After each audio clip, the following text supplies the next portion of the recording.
with the objective of reaching out to Roma brothers who migrated from India centuries ago. And we are trying to reach out to them, establish contact with them, to understand them better, and also to see in what way we can work together in making them aware more about their Indian connections, as well as to reach out to them for cultural, for educational, and other purposes. The other objective of the center is to create awareness about Romas in India itself. Unfortunately, in India, not many people are aware about Romas and their connections with India, their traditions, their culture, and how they have been able to maintain their Indian roots despite being away from India for almost a millennium or more. In this connection, we have been holding a monthly lecture wherein the objective is to tell people in India as well as abroad about the situation of Romas in various parts of the world. We have held 8 virtual lectures so far. And in this, we have covered many countries like Romania, Bulgaria, Hungary, Turkey, and many more. And even we had gone to Americas also for this monthly lecture. In addition, we also hold some lectures or conferences on important days of Roma calendar. Like we do Roma Day, we celebrate Roma Day and hold conferences on Roma Language Day and also Remembrance Day. In addition, we issue a fortnightly newsletter wherein we try to collect important news items from this part of the world, share with our friends across the world. The intention for us also is to hold physical meetings and physical conferences, but because of the ongoing pandemic, we are confined to only webinars or holding virtual conferences. And we are happy that many our friends join for these conferences and share their thoughts, and there are good exchanges after the lectures. In today's lecture, we are going to cover Portugal, and the topic of today's lecture is social, cultural, economic situation of Roma in Portugal. And the presenter of today's lecture is Mr. Pimenio Pereira, who is a well-known activist in Portugal covering Roma issues. And I'm really happy to see many of our friends who are interested in Roma issues, and many among whom are well-known Roma academics, scholars, and activists. Now I'll give the floor to Zameer. He will introduce our presenter today. Zameer, the floor is yours. Thank you, sir. Thank you very much. And hello and welcome to the 9th virtual lecture of the lecture series. Today we have a speaker, as Ambassador Sajdeva sir mentioned, as Mr. Pimenio Ferreira.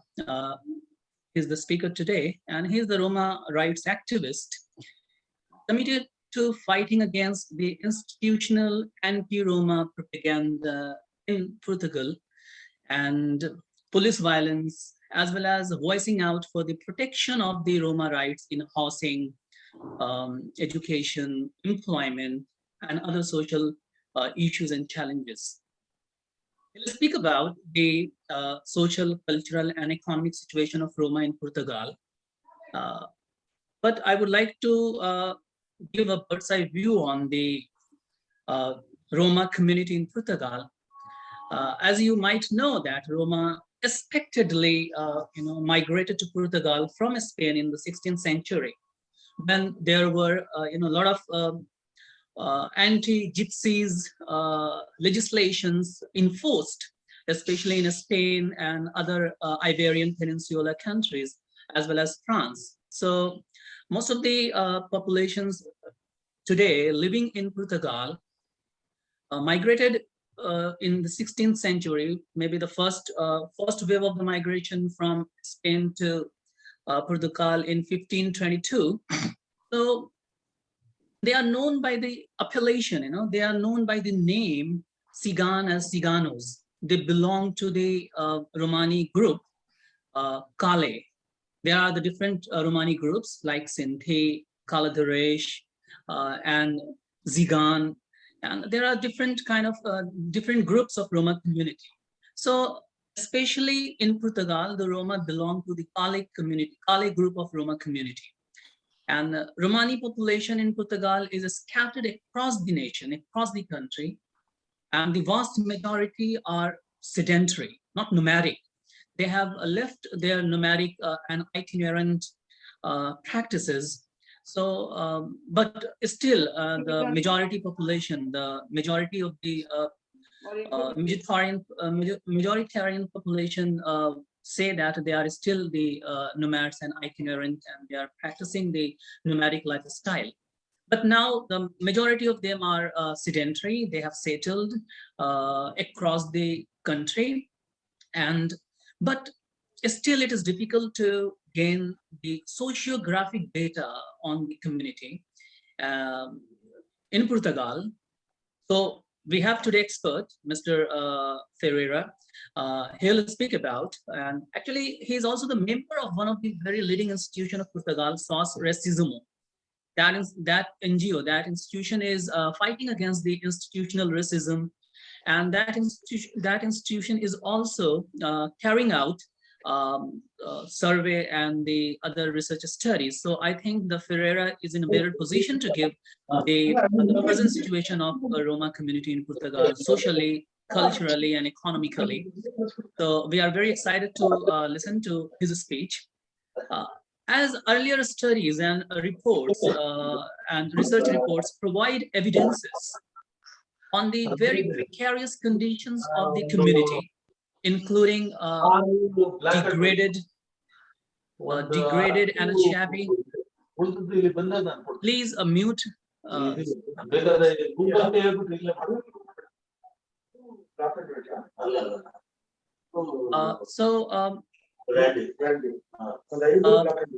Including the very degraded and shabby and overcrowded dwellings and housing, and that housing and the dwellings are devoid of the basic housing infrastructures and basic amenities, as well as high illiteracy rate there, the very low education, unstable and insufficient incomes, and the very poor source of incomes for the Roma community, very scant opportunities for employment for the Roma community, and very precarious job opportunities, poor health conditions. These were the situations, the earlier evidence, earlier reports, and the studies present. But now the situation, situation, there seems to be progress in combating intolerance and racism in Portugal against the community. So one can find some progress achieved in the inclusion. So in that regard, also the Ferreira will speak about. I don't want to develop on that, but there is a very interesting, as you might be aware that the present Portuguese Prime Minister is of Indian origin, Mr. Antino Costa. Antino Costa, the present Portuguese Prime Minister, he is of Indian origin, and his roots in Goa, because his grandfather was born in the Portuguese colonies in Goa. So that is he holds the overseas citizens the card given by the Honorable Prime Minister of India, Narendra Modi ji. So, and he was also conferred upon the Indian Diaspora Awards, that is in 2017. So it is a quite crucial and very riveting, and we love to know that how this present socialist government is dealing with the issues and challenges faced by the Roma community in Portugal. So that is something very, we love to hear, because the present Prime Minister, the socialist government, the present Prime Minister of Indian origin. So we like to, that also, the foments curiosity in me and others as well, and how the present government is dealing with the issues, coping with the issues, the very mentioned unprecedented issues faced by community in a, and their basic rights, how their basic rights and fundamental rights are being protected by the present government, and are they given the equal opportunities in employment and the other social activities for the enhancement of their lifestyle, for the betterment of the community.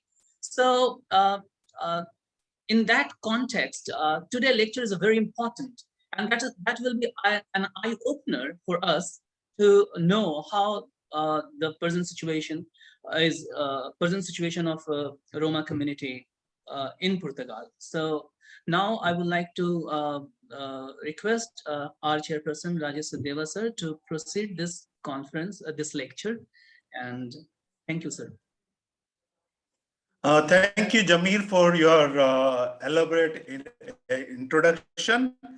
Now I would request Mr. Shyam Parande, Secretary General of Antarashtriya Sahyog Parishad, to deliver a welcome address. Namaste and good evening. Yeah. Namaste and good evening to everybody present. This is the 9th lecture under CRSCR, Center for Roma Studies and Cultural Relations, a center being run by Antarashtriya Sahyog Parishad, Indian Council for International Cooperation. This center is empowered by active support from ICCR, Indian Council for Cultural Relations, Indian government's body for cultural relations across the world. And we are glad to have you all joining these lectures, which have been till now very successful in all its sense. We have invited many scholars and have been organizing conferences, Roma related conferences. We organized 2 in person, like in 2016 and 2018. And the next was, of course, 2 scheduled for last year, 2020. However, due to COVID, we could not. And we missed that. But then to be connected all through, we have organized online conferences, a couple of them in last 1.5 years, as well as launched this lectures where we get to understand in detail the situation, so Roma situation across the Europe and other countries. We also had a lecture from South America. That's why I said so. So I welcome you all on behalf of Antarashtriya Sahyog Parishad. We are trying to establish Roma research centers in various universities in India, as we find that there is a lot of research going on in European universities. However, in India, there is little awareness about the Roma relationship with India. And this is what we aim at by popularizing or creating awareness amongst the academicians first, as well as the government itself. Antarashtriya Sahyog Parishad has been working for last 50 years, engaging Indian diaspora across the world. And this diaspora, the Roma diaspora, because there is little awareness in India, is a sort of neglected diaspora. and we need to change that situation. We expect a lot of cooperation from Roma activists across the globe, especially the Europe, for establishing these centers and better interaction with scholars in India through the universities and academic centers.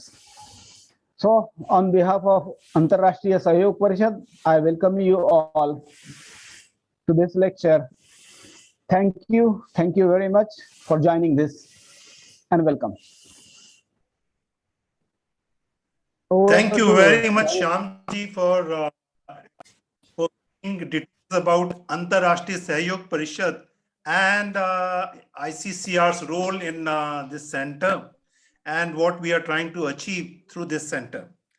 Now I would request our speaker, Mr. Pimenio Pereira, to deliver his lecture, as Zameer had clearly touched upon various aspects of Romas in Portugal. We would like to hear more. We would like to hear more about social, cultural, economic situation. So the floor is yours, Mr. Ferreira. Please deliver the lecture. Okay. Hi to everyone. Thank you for this invitation. It was nice to be contacted for someone from India, because there's these Indian roots that we are debating here in Portugal right now. It's part of our one of our main topics among Roma people, where are we came from. And I'm very happy to know that we do have this acknowledge from that part of the world, that we came from there. I'm not sure what it's better for me to talk about, because there's a lot of things. So maybe I will try to give you a general panorama, and then maybe you can speak better in a question and ask session. In Portugal, in fact, we do have a prime minister that is from Indian origin, but that doesn't mean we are okay in Portugal. Unfortunately, in Portugal, there's this national identity that is very linked to the colonialism in the colonial times. Portugal has itself an image, a self-image of it was a good colonizer. So when today we were trying to denounce the racism in Portugal, we are subjected to a lot of violence from the media and from several political parties, because they say we are threatening them with lies. Portugal, the Roma people, just so you know, Portugal is a very small country, 10 million people, and Roma people are about 50 to 100,000. We do not have official numbers, but there are a lot of numbers that we can work with. For instance, we know that 80% of the Roma people in Portugal cannot choose where and how to live. About 1/3 of the Roma people, they have very poor housing conditions. Like they are forced for nomadism, then they are not nomad by choice, they are forced to do it, or very poor self-constructed neighborhoods. And half of the Roma people in Portugal, they are living in social housing, but the social housing is a segregated ones, sometimes with walls around the neighborhood to separate them from the main community. For the economic part, mostly we are working in the markets, street markets, or very precarious jobs, because no one hires Roma people as a worker. But because of COVID, and even before that, the street markets was being shut down. So there's a lot of Roma families that cannot support themselves via this way, and they don't have an alternative. For that, the housing rights has been the best or one of the strongest ways of fighting in Portugal. There's a lot of a group of Roma people in Portugal that are still struggling for housing rights, and they are being living with women, because it's our women that are in front of this fight.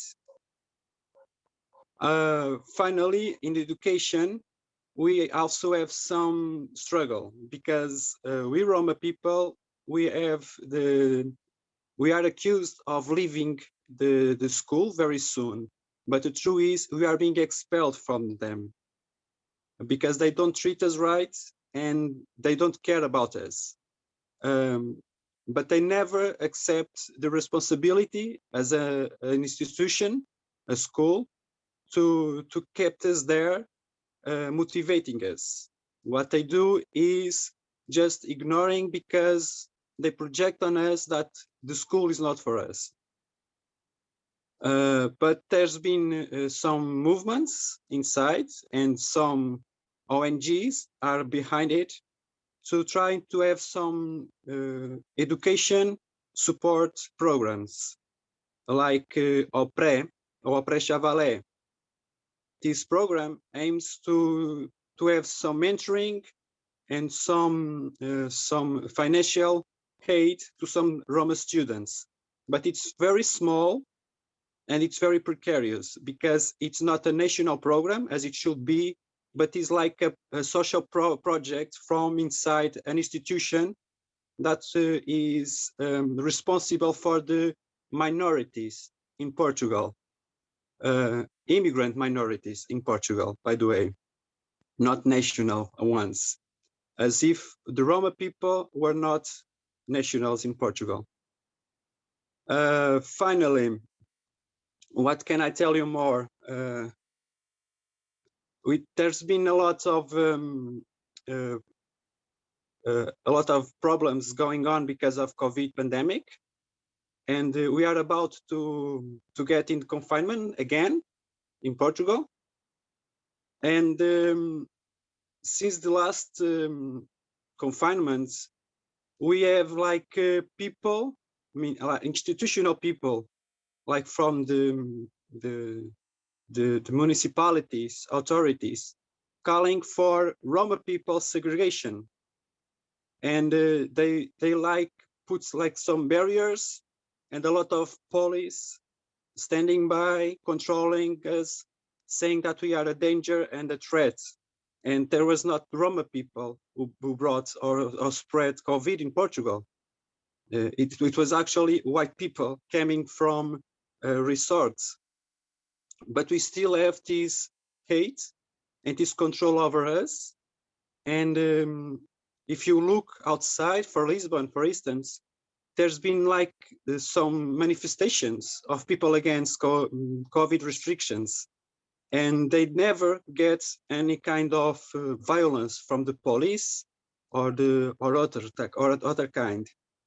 But the people that are segregated, already segregated in their neighborhoods, like Roma people, they receive this violence and they're not even getting out from there. So there's a lot of violence going on in Portugal, but there's also this other part of struggling and resistance, because Roma people are trying to keep living, and they are organizing themselves. They are organizing in the housing rights. They are fighting against the school expelled. And the one that is not very noticed is about violence from police brutality. There's a lot of Roma people that are being suffering at the hands of the police. They harass our women, they harass our youngs, they even kill us. But this is not speaking, it's not talked about. The media, they just choose to not listen to us, and not reproduce what we are saying. The media keep the image of the Roma as a barbarian thing, not civilized, someone that is still in a lower level of the development. So it's very difficult to fight against public opinion when you are Roma and speaking by yourself. There are these ONGs like I talk about, and mine, the SOS Racismo, is one of them.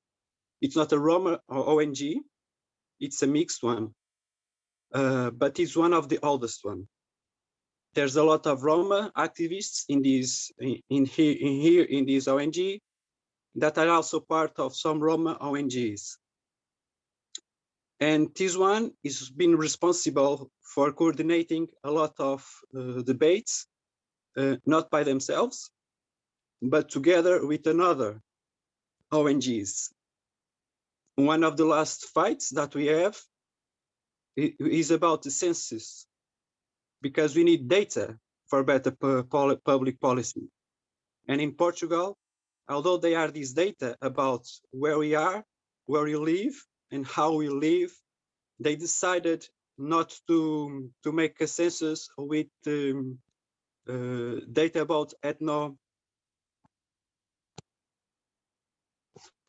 about our I don't know how to say it in English. Wait a moment, please.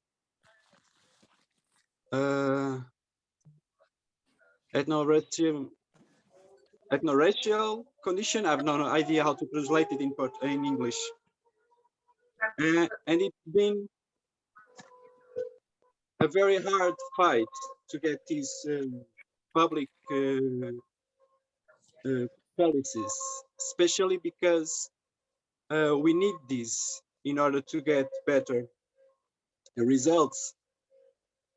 But fortunately for that, we have to assume that and accept that we have that the racism in Portugal, as in every place, is a structural one with the implementation via institutional. And in Portugal, unfortunately, we are not getting that from the state. And this is our big struggle. The state says it's an interpersonal thing, an isolated thing, and we are saying it is not. It is an institutional, it is structural, and so you need structural policies, you need to change a lot of things. So we are in this kind of thing. And then finally, just one last thing. The last debate, public debate, was not even about the social policies. It was about if Portugal is or is not racist. That's the main problem and the main issue, the main question that Portugal, the main population has, or think we should have be doing. So it's very, very, very behind these debates, and it's been very hard to fight our way, but we are getting there, fortunately.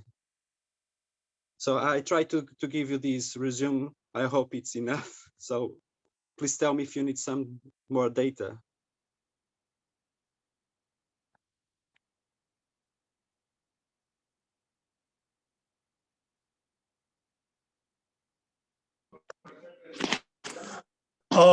Thank you very much, Mr. Pereira, for this presentation, wherein you touched about the problems being faced by Roma population or Roma community in Portugal, which are, I think, standard all over Europe, which is basically housing, health, education, and employment.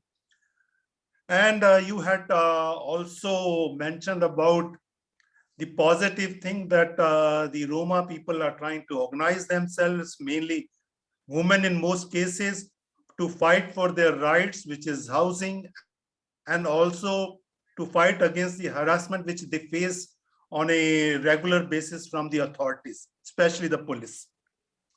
And we are also aware of the problems which Roma have been facing, or these problems have increased during the current pandemic because of the stereotypic image which has been created about Romas in various parts of Europe.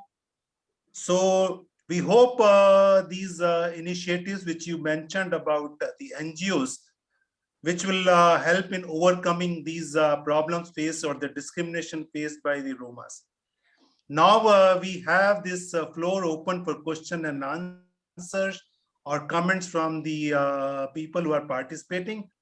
So the floor is open, and let's see if anybody wants to have a question or a comment on the presentation. So Deva, I wanted to ask Gletka something. Am I permitted? Yeah, please. So Gletka, because in your statement, you said that as far as the number of the Romas in Portugal is concerned, it is around 50,000 to 100,000. And you said that the number is not known. So whether it is deliberate census manipulation by the government of Portugal, or the Romas are not disclosing their identity whenever they're asked, because is there your census is on the identity base, means race base, or what kind of a census system is there, and why the Romas feel that their real number is not being disclosed? So there is several academic studies that's been trying to make an inquiry. And like 5 years ago, more or less, there was a national study on Roma people in Portugal. And they make like an inquiry to Roma people, but they asked the institutions like the social security institutions and the municipalities to give us to give them the data about population. The problem is About the ones that decided who were or not Roma people, they decided things like these. Like, for instance, a social worker will tell this academic that, okay, go to this family, but don't go to the other one, because this one, it's not Roma anymore. It's like how? It's like us. You have things like this. Also, they are only focusing on the Roma families that were registered within the municipality for social housing. They didn't take care of the other ones that they were not living in social housings. And after that, just as an example, there was some numbers in Beja, which is a district in Portugal, in interior, that was made by this national strategic for Roma people integration. That's the name they gave it. And the ones that were made with Prudencio, which is a Roma fighter that is being taking action in their region, and their numbers, the Prudencio numbers, was double of the ones that was presented by the strategic. So we do have a very discrepancies in numbers, and we believe you are much more than they say. Actually, the official numbers from this national study is 37,000, not even 50,000. Okay. But 37,000 is only for the ones that are registered or are under some kind of vigilance from the municipalities of social security. Doesn't account the ones that are outside that. That's why we don't believe that 37 is a nice number. We believe it is 50 to 100. Whether any initiative has been taken by Roma's organization in Portugal to their assessment of their census or their number or their population on their own, because if you're depending upon the government resources and you say that government resources cannot be believed, whether any step has been taken by your organization or other organization to have a private census or numbering of Roma's population in Portugal? So the problem in Portugal is that to account for people as ethnicity, it's not constitutional. They say it's not constitutional, although they do it. Okay, they do it. They do it. They do no. what is constitutional. Sorry? They do something which is not constitutional as per the Portugal constitution. As you Yes. said, they Okay, fine. Okay, okay. So, for instance, police know where we live. The Okay. municipalities know where we live. Mhm. The school know which students are Roma and Aroma. They have these numbers. They control us. The problem is they don't ask us. They didn't ask me if I see myself as a Roma or not. I'm not sure if they put me as a Roma or not because of my appearance, for instance. And 2 years ago, there was a national debate about the census from the whole population, and some movements were trying to have this question as a voluntarian one, not a compulsive one, about how is your origin, like Black people, Roma people, white people, and so on. And this opened a big debate in Portugal. Okay. And although the conclusion was for yes, like we have like some inquiries, some studies, and there was a group that was formed to debate over this thing.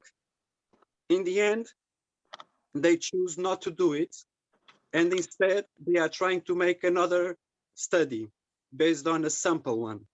Like they not go to all the country, just one region, which is around Lisbon, and make a sample with some populations in order to know how many are white people, Roma people, and Black people, and so on.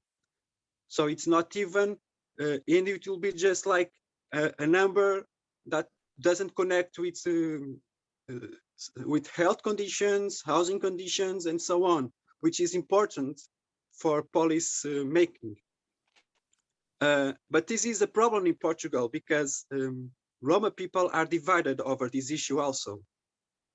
Okay. Because there's some fear and some bad memories about the Nazism era. Okay. Disclosing their identity. So when they think about, okay, we the state are asking to know who you are and where you live, this frightens a lot of people, Roma people. So it was not an easy go.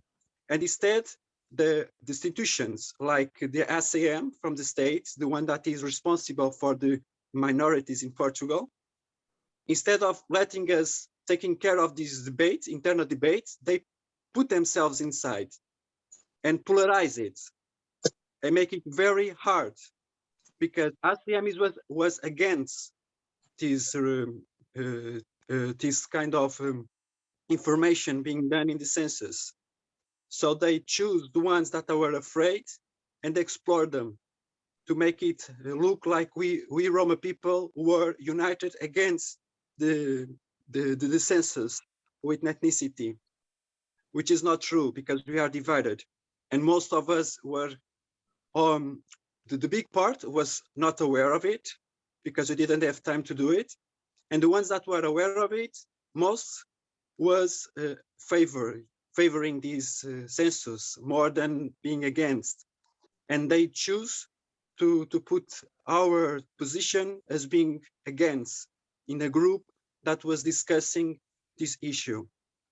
So there's a lot of ingerência in Portuguese, I don't know in English.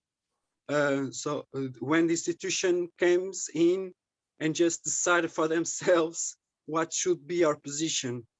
And this has been very hard because not every Roma people can fight back these institutions because we don't have the fight, the force to do it, the strength to do it. And we are very dependent sometimes because the housing conditions, because employment, etc., etc., etc. So it's kind of hard to fight this kind of racism.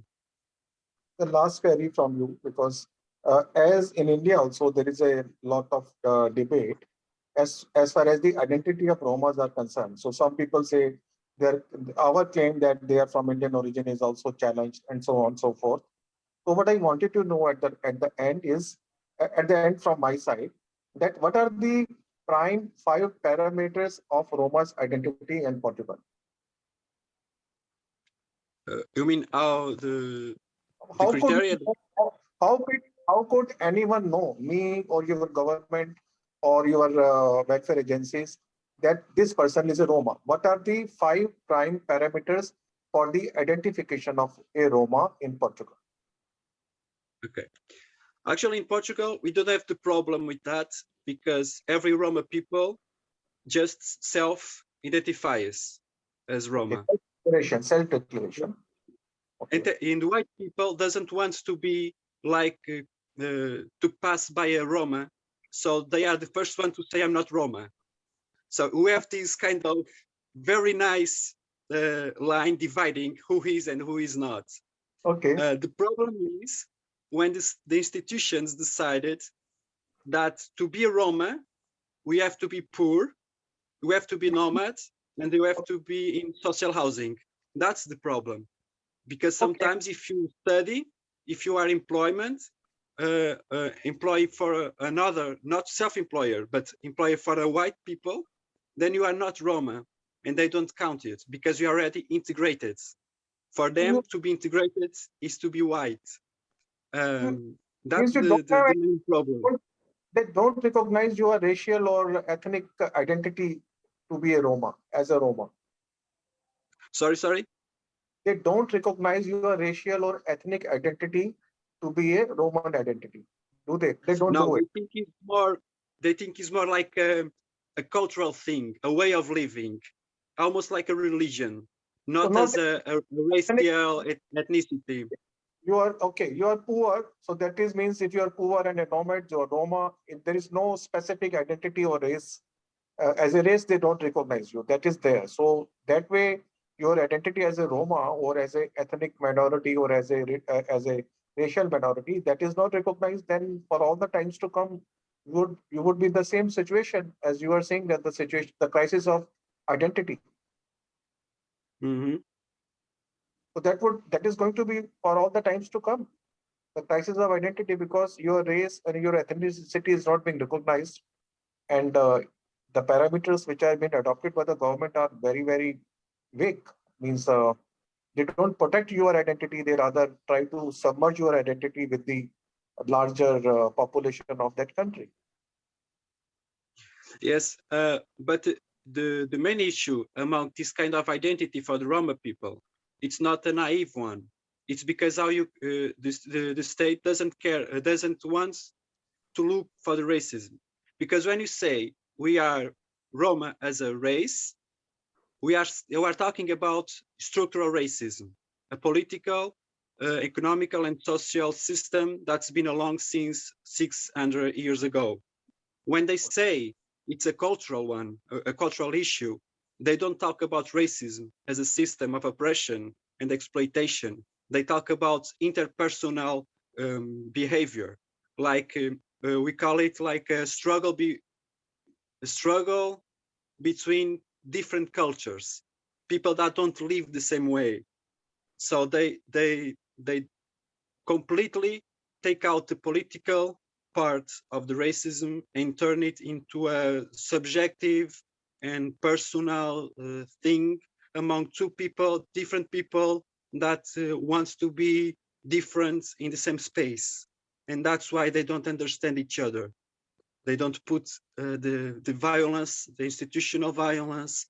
They don't put the policies like the expels, a lot of expel decrees, a lot of extermination decrees. Portugal made a decree in 1686 to exterminate all the Roma people in Portugal. They don't talk about it. So as you can see, it's a very specific position from the institution because of the national identity. Okay. They are putting their national identity over a racism issue because they want to protect themselves and their identity more than to solve a problem in the country. You have ignited so many curiosities in my mind. I can take 5 hours of yours, but that would annoy the other participants, so I quit. Thank you very much. Thank you. Thank you, Mr. Gogna and Mr. Ferreira, for interesting interaction. Now I see Ambassador Manju Seth, you wanted to have some comment? Yes, hello, good evening. I was, after listening to all this, I found that is there a solution to this discrimination and non-inclusion in the census by the Portuguese government? And I think it's also a similar case in other EU countries. And can the EU do something about this? And if all the Romas across all the EU countries, including Portugal, get together and raise the matter with the EU, you think it could make, at the government level, you think it could make a difference? Or, and the other question was, some similar thing was, more recent migrants from the Middle East, for instance, or from Africa, they have all come in recently and they're also very culturally different, but they have got even citizenship in these countries in Europe, but not the Roma. So why do you think this is continuing for so many years, even though Roma have been here for so many millennia? I mean, I think 3-4 generations in some cases. So how is it that this continues, and is there a solution, do you think? Okay. So for the census, it's keeping what we have been doing before, which Pardon? is for the census to get this data is Yes. Keep going Okay. the same cycle, because do not stop, because Okay. now the census just went past, it's over already, and we have to wait 10 years for the next one, Oh, because it's every 10 years. 10 years. Mm-hmm. So what we can do now is to keep talking about this issue and getting more and more people to get on our side, and Right. maybe making another census that could, like before the 10 years, Yes. that could take this data. Okay. One of the struggles or one of the solutions may be using Brazil's as example of UK, because these two countries, they already do this kind of census, and they are using this data for policy making. Mm-hmm. And articulating with them, we know how to know how the social movements work their strategies in order to make this. And the Brazil, the Black people have told us one way to do it, Okay. like to make more debates and to make it to force the institutions to accept this kind of affirmative actions. Yes. Yes. Although in Brazil, Roma people are also not inside the census, Oh. because they were in the beginning, they were out. We have like white people, black people, indigenous people, and Roma people were not there. I don't know now. I have to check for now, because I didn't look into it. But in the beginning, Roma was out of it. Right. So you have to talk with them, to talk with another countries, not just inside Europe, because that is important too, but outside, because they gave us a different framework. And the second question was, sorry, I forgot. Saying that, recent migrants, say from Africa, from the Middle East, they're all coming and they've all become citizens even there, and they're also different culturally in every way. But, the Roma, what has been the reason that the Roma has remained outside their main society and not been able to be part or be given citizenship, even though they've been living there for so many generations, So it's a little, but of course, as you said, it's poverty and all that, but even the recent migrants are very poor. They also live in these camps for some time. How come they have been able to get integrated or get included in some way or the other, but not the Roma people? Is there resistance from the Romas as well, or is it only completely, a top-down discrimination kind of thing? Or the citizens are, the general public? So this goes all of it for the identity, the national's identity. Actually in Portugal, the Roma people, we have we are citizens from 1822. I see. You Okay. are citizens. Okay. Since the liberal revolution, we have been citizens of Portugal, but we are not treated as is. Okay, so we have the paper, we have the documents. Sometimes we have the card, the citizen card, but we don't have the treatment as a citizens. But this is something that was, how can I say, that is used kind of against us. I see. Because they say, since you are a national citizens, you have your dues before your right. And that's not how it works. Oh, I see. And then for the migrants and the other people, actually Portugal says is a good one, a good example in Europe, because they have like a lot of index and something like that. But the problem is they're not looking at every immigrants in Portugal, because there's a lot of immigrants from Africa, from PALOP, Portuguese speaking countries, that they are not recognized as Portuguese in Portugal, although they are living here and born here already and for several generations. And this is the problem, because they don't do this kind of difficulties to someone that is come from France or Italy, for instance. So the problem here is all about nationality. Portugal, for instance, they don't use sui solis condition to determine who is Portuguese and who is not. It uses a sui sanguinis. If your parents are, you are. If your parents are not, you are not. And this causes a big problem, because someone that he was born in France and is like a third generation migrant, he can be Portuguese. But someone that is born in Portugal cannot be Portuguese, no matter how many times, how many generations they are in Portugal, because the blood line is what counts. So it's a very colonial and racist criteria that still is going on because of the purity of the race that they are not talking about.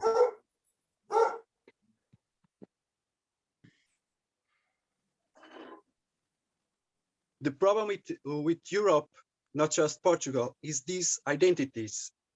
All the fights that we are doing now because of the racism, they always struggle with the white identity to what is a Portuguese identity, a Spanish identity, a French identity. They just cannot accept to build a new one that is not a racist one. I see. And they feel like, I don't know, the white people need to understand that they have to change their identity to another one, because their ones, it's not even a healthy one. Right. So, but the Africans are given, they're accepting the African migrants as Portuguese citizens, is it? No, they are not accepting them. Or them also, okay. Okay. No. Okay. The Africans and Black Brazilians, they are not accepted. If you are white Brazilian, you are accepted. I see. Okay. Okay. Thank you. Thank you so much. Thank you. Yes, I have one. Yeah. Can I speak something? Can you listen me? Yeah, please. I think. Yes, we can listen to you. Okay. Pimenio Pereira, whatever he has said about Portugal, I think it's more or less same in Europe. I have seen in France, I have seen in Spain, I have seen even in Belgium and Netherlands, Germany also, because I have traveled, that's also my field. Now, one of the most important thing is, just now Manju said, raise this migration, African, Middle Eastern. I mean, that's a different thing. You should not combine these two, because there is a United Nations about the humanitarian grounds has told that, you know, that we should try to have the refugees. That's a different story. Roma people are not refugees. They have been the part of European culture, but derogatory ideas created them as inferior, uncivilized, and criminal. This is a thing I think which we have to keep in mind. Ministry of Justice has a department of police also. And the police doesn't care about them. I know whenever I have been to the places where the Romas live, I was always guided what he's doing, what he's talking about the Roma people. So here my question would be, two things are there. That is, the identity of Roma people has been made like this also by the political parties. That's why they are divided, because people think, well, you could get this, you could get that, and be with us. And because they have been poor, they try to follow the municipality or governments. I mean, if it would have been a system like in Netherlands or other countries, they have to be integrated in the society, which is not, because they are ousted, they are neglected. Sometimes they want, but it is not done. And the very important thing is that the informants who have been working with the Roma, they do not know about the Roma culture. Even the ministry people do not know about the Roma culture. Forget about it. There's not a single department I have seen in the University of Roma Studies. None. And the same thing, if I may compare, India also.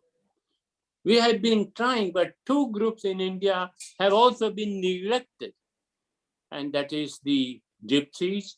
There are so many Gypsies. And also Adivasi. We talk about Adivasis. That means the tribal people. But it is not, I mean, not a single school in India has a primary education, something about the history of the Gypsies and the Adivasis. The same thing is in Europe. In Europe also, about the Roma culture, nothing is mentioned. And I think this is the basic idea now.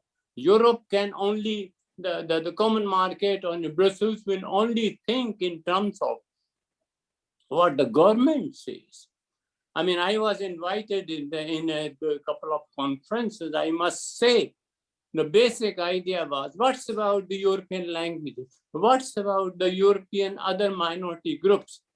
And the answer was, political parties do promise, the government do promise, but nothing is coming. And that's why municipality workers who go to the Roma people, they do not know. So there is always a resistance, there is always suspicion.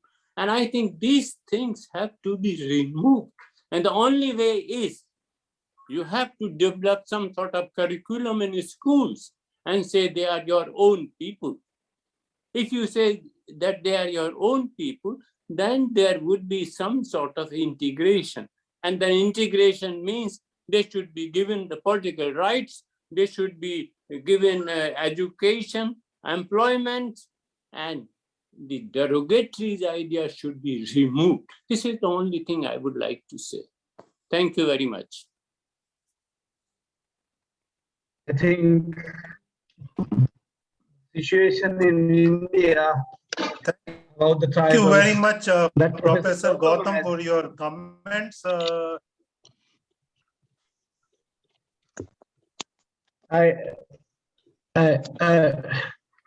Ambassador Rajesh Sachdevaji, I like to respond to what Professor Gautam has said, especially the tribals in India and that they don't have schools is totally wrong, or based on the knowledge that he had 50 years back when he left, or 40 years back when he left India.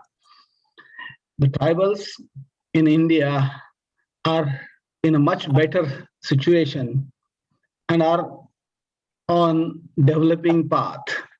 They have their lands, they have their forest rights that they do exercise. So I think this cannot be compared with the Roma situation in Europe or other parts of the world. Tribals in India we find many of them very well educated. There are academicians from tribal sections. There are professionals. There are even IT professionals, the modern professions that they have taken to. And the situation has a lot changed.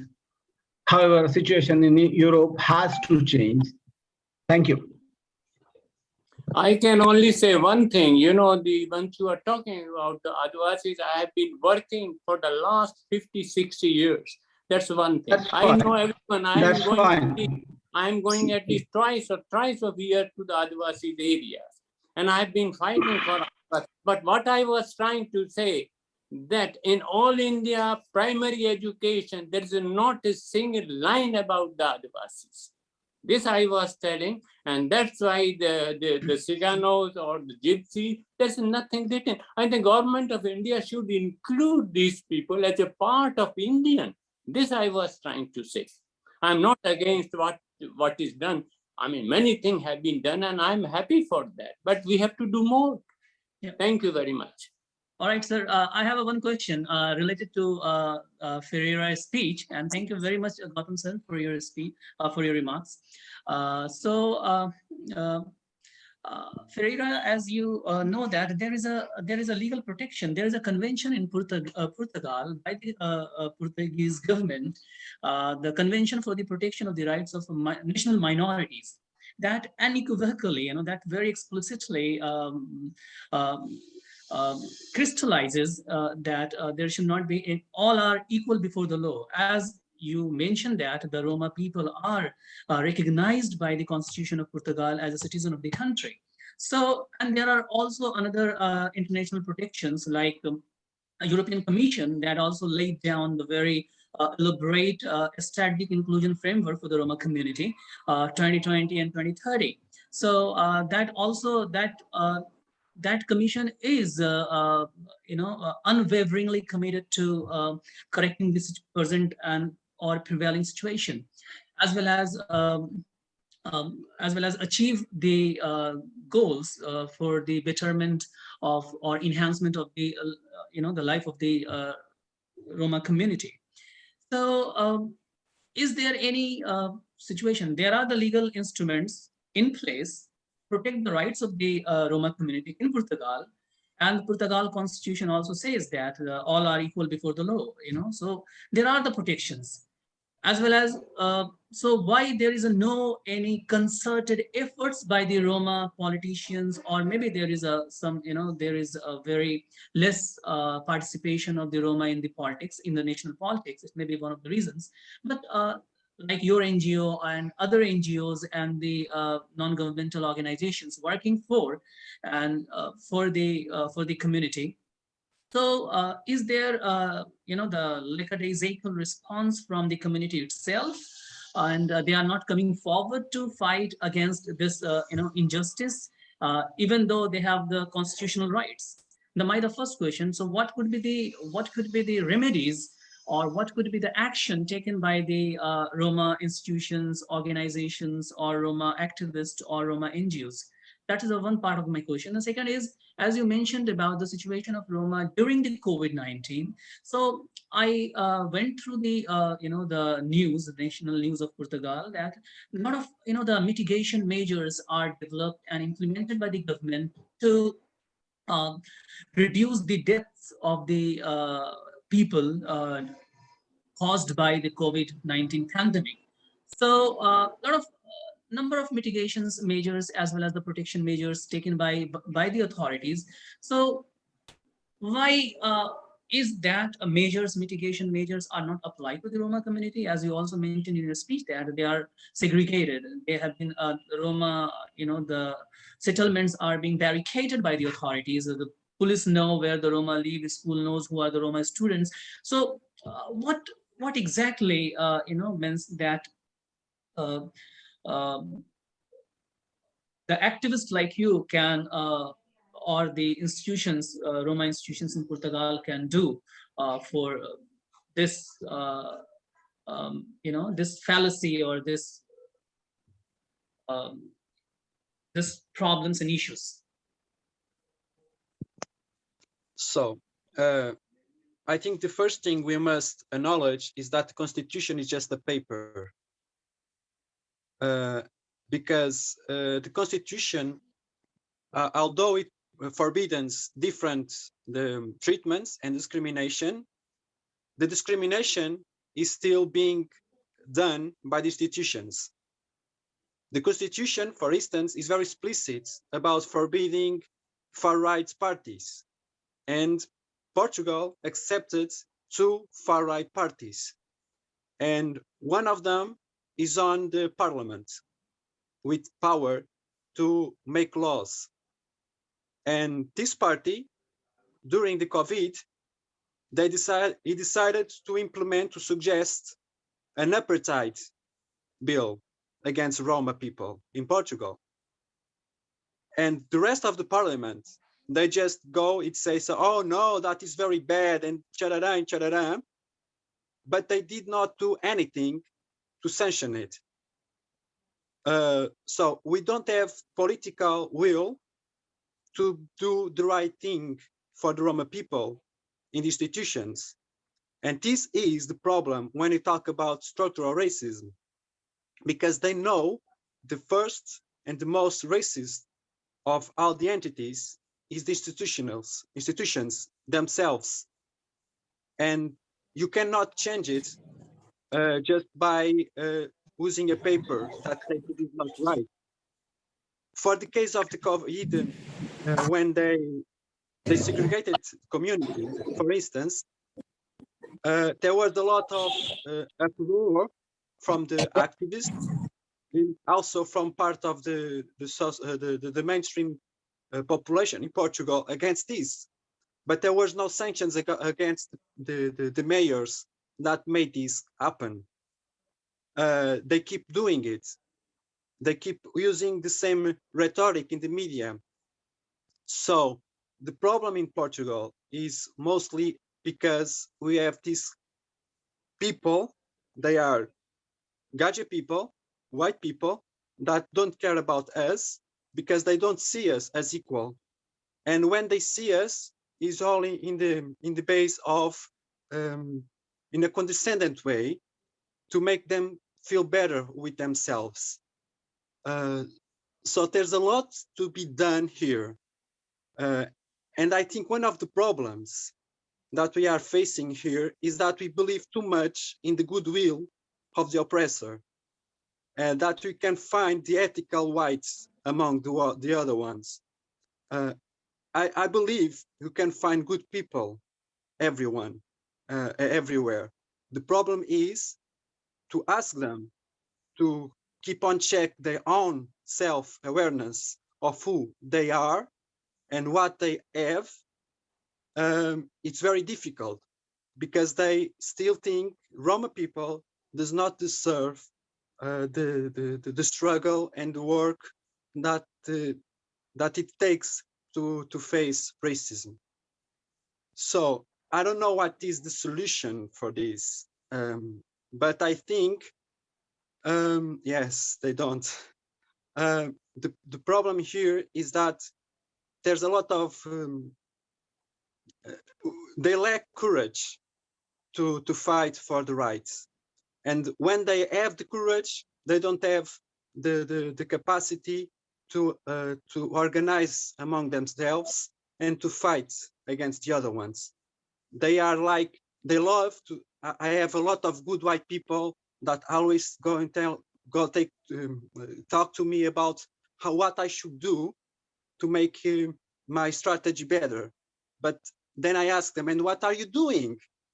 And they just get like feel offensive because I turn it backwards. So there's a lot to do here.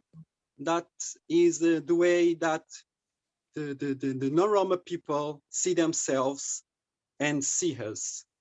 And that, I think, is something that we must work, but we cannot wait for them to turn around. I think you must keep struggling and making alliance. Like, for instance, in Portugal, one main alliance for the Roma people are the Black people. They are together in this fight. it's much more easy or much more logic to make an alliance with another racialized people than with white people. White people take very long time to do the right thing.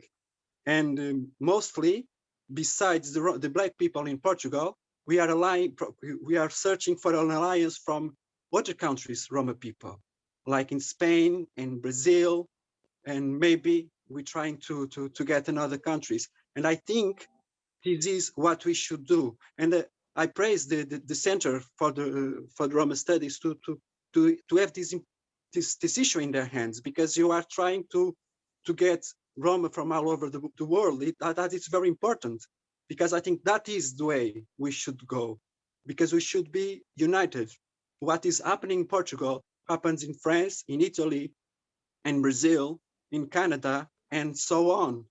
So it's very important for us to find bridges and alliance among us, to fight together, not just for national issues or local issues, that's true, of course, but as a whole, because we cannot accept one Rom person being, I don't know, killed by police in Greece or Berlin, and do not say anything just because I'm in Portugal.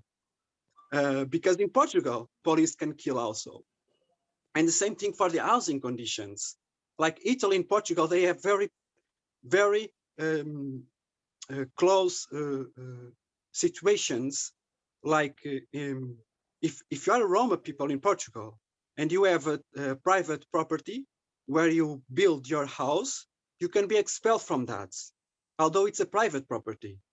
Italy also.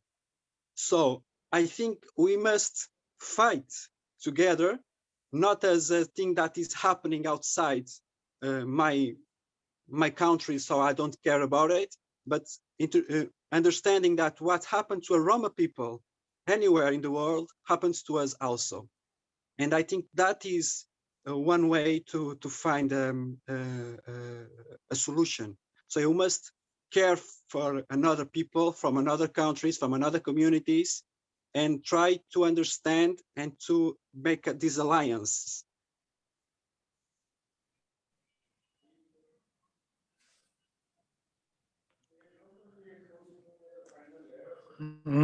Thank you very much, Mr. Ferreira. Do we have any other comment or questions? Since I don't see anybody raising their hand, so I think we have come to the end of this session of presentation. So I'd like to thank Mr. Ferreira for a very informative and educative presentation. It really let us know about the situation of Romas in Portugal, the constitutional position, the actual position on the ground, and what are the possible ways of handling it. Though there are a lot of challenges, but yes, if we look for a solution, we can always find ways. He did mention about alliances. That's one of the ways to do it. But yes, one need to explore what is the right approach. But I do see that EU, European Commission, has been taking up some initiatives, which in some countries have really helped in integrating the Romas into the mainstream society, because they have taken up the issues of housing, education, and then even participating of the Romas in the mainstream or events or systems. So we believe that such initiatives over the course of time, and the initiatives of institutions like yours, the NGOs in various parts of the world, and academicians and activists and people in various parts of the world will be useful in such initiatives. We as a center are looking for such connections. We are trying to build up a database of Roma's institutions or Roma's academics and scholars all over the world, so that we could approach them and bring Roma's people together under one umbrella, in a sense, and to help in connectivity. We do hope that Such small move from our side would be helpful in the long run, since being the country from where the Romas are migrated, we believe that we do have a role and we should play that role constructively. Thank you much, all the participants. Once again, thank you to our presenter, Mr. Ferreira, and your participation of all people made this very interesting. And also it helps us in understanding the things better through your questions, through your comments. We look forward to your participation in future.